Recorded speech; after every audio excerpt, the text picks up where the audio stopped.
Lecture du livre de Robin Philpot, Rwanda, Crime, mensonge et étouffement de la vérité, publié en octobre 2007.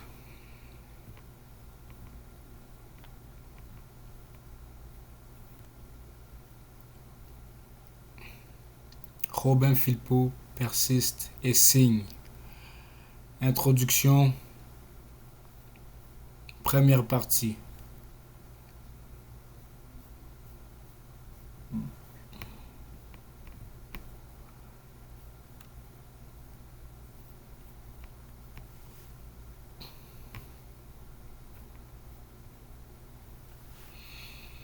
Ça ne s'est pas passé comme ça à Kigali. De plus en plus de gens le disent et avec de plus en plus de preuves. En d'autres mots, l'histoire officielle, celle qui est faite pour le cinéma hollywoodien, ne tient plus la route devant les faits et l'information dont nous disposons aujourd'hui. Lorsqu'il affirme en 1998 que les génocides au Rwanda étaient à 100% la responsabilité américaine, l'ancien secrétaire général de l'ONU, Boutros Ghali, heurteux des fronts toutes les idées reçues et nous invitait indirectement à regarder cette stratégie de plus près, à revoir nos idées reçues. Sa déclaration a constitué le point de départ du livre. Ça ne s'est pas passé comme ça à Kigali, publié en mars 2003. Ce livre qu'André Noël, journaliste à la presse, a utilisé pour tenter sans cesse, sans succès, de lyncher l'auteur qui était candidat pour le Parti québécois aux élections québécoises du 26 mars 2007. Nous y reviendrons au prochain chapitre. Parallèlement à la publication de ces livres, mais aussi par la suite, d'autres journalistes, des historiens, des avocats, des chercheurs, des écrivains, des citoyens, voire des acteurs du drame rwandais ont publié des ouvrages, des articles, des déclarations, des témoignages et des mémoires qui disaient sensiblement la même chose.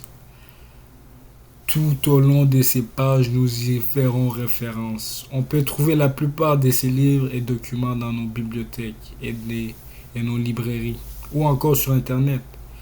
Ce qui n'était pas le cas dans les années 1990 et au début des années 2000. Malgré l'existence d'une documentation abondante et fiable sur l'histoire récente du Rwanda, nous continuons à subir un bombardement d'informations trompeuses, tronquées et bourrées d'erreurs venant des grands médias. Ces informations sont caractérisées principalement par une terrible simplification, par des préjugés historiques à l'égard de l'Afrique et par cet aspect d'immuabilité qui accompagne toujours les idées reçues. Les idées reçues au sujet du Rwanda sont tenaces et répandues, surtout parce qu'elles sont partagées et défendues par ceux qui détiennent le pouvoir et qui ont intérêt à ce que personne ne les remettre en question. Les dissidents n'ont donc qu'à bien se tenir. On évoque aussi sans cesse l'autorité du consensus international et de l'opinion unanime d'une certaine communauté internationale pour prouver la prétendue validité de ces idées reçues. Or, le plus grand consensus international ne vaut strictement rien lorsqu'un fait vient le contredire. Un consensus international a déjà voulu que la Terre soit plate. Un autre a prétexté l'infériorité des Noirs pour justifier la traite noire et l'esclavage. Quant à la fameuse communauté internationale, terme imprécis à souhait, personne n'est capable de dire exactement de qui il s'agit. Cette communauté internationale que l'on invoque n'est malheureusement pas l'Assemblée générale de l'Organisation des Nations Unies. Seule entité qui représente vraiment le pays du monde, mais que l'on contourne toujours. Gageons qu'il s'agit plutôt des États-Unis et des pays que Washington soudoie ou fait taire. Dans cette communauté internationale, celles qui n'obtempèrent pas deviennent rapidement des parias, souvent mises au banc. Pensons à la France qui a dit non à l'invention de l'Irak.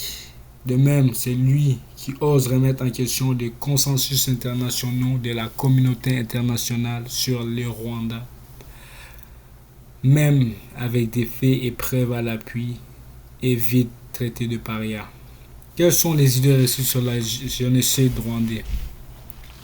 L'ensemble de ces idées pourrait être décrit comme les choses qu'on peut dire en société pour un homme convenable et aimable et pour faire la glorification historique de tous ceux qu'on approuve. Ainsi que l'a écrit Flaubert dans son dictionnaire des idées reçues. Voici quelques idées reçues parmi les plus communes sur le Rwanda. Idées que nous avons contestées dans ça ne s'est pas passé comme ça à Kigali.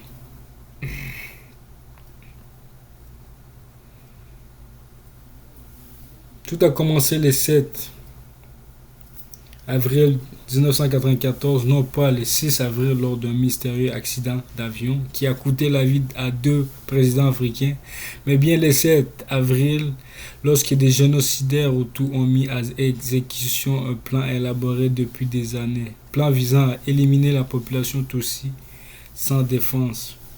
Durant une courte période de 100 jours, ces génocidaires ont tué environ 800 000 Tutsis et Hutus modérés. Le tout avec l'aide et la complicité de la France inique et impérialiste.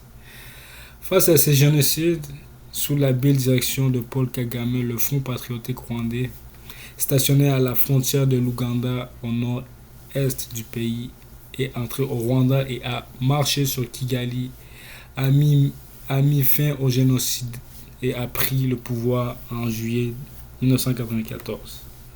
La communauté internationale insensible à l'Afrique est demeurée impassible et immobile malgré les appels incessants du général canadien Roméo Dallaire. Une guerre a éclaté ensuite au Congo voisin, l'ex-Zaïre, à cause de tous les génocidaires rwandais qui y étaient réfugiés. Le nouveau gouvernement rwandais sous Paul Kagame, aidé en cela par l'Ouganda et le Burundi, a envahi ces pays pour poursuivre les génocidaires, a bombardé des camps de réfugiés et renversé les gouvernements, pour ensuite occuper le territoire congolais et faire main basse sur ses ressources naturelles. Rien n'est jamais aussi simple que le voudrait le terrible simplificateur qui répète cette version ad nauseam, tout en refusant que l'on pose des questions sur les causes, le déroulement et la suite, sous peine d'être accusé de négationnisme. L'objectif premier de l'examen de tout drame humain de grande envergure, qui est d'empêcher la répétition et ainsi torpiller